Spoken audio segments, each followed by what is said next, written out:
আজকের গাঁথনি হবে একদম আপডেট ইউনিক, ঠিক আছে। আমি আজকে ইউনিক একটা সিনা নিয়ে আপনাদের মাঝে হাজির হচ্ছি।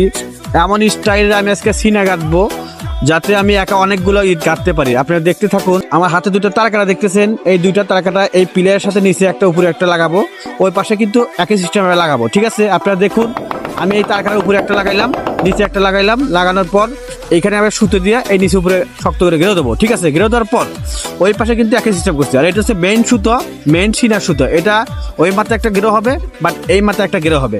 গেরো হওয়ার পর ওই পাশে একটা গেরো দেবো, বাট এই পাশে টানে একটা গেরো দেওয়া লাগবে, ঠিক আছে। গেরো দেওয়ার পর তারপরে আমি মনে করেন যে সুতো রেডি করছি। তো এখন একটা করে ইট দেবো, সুতো শূন্য করবো, একটা করে ইট দেবো, এই পাশে সুতো শূন্য করবো। আমার এটা খোলাও লাগবে না, বান্ধাও লাগবে না, কিচ্ছু করা লাগবে না। তো গাইস, ভিডিওটা যদি সবার ভালো লেগে থাকে অবশ্যই একটা ফলো দিবেন, লাইক কমেন্ট শেয়ার দিবেন। ধন্যবাদ, আসসালামু আলাইকুম।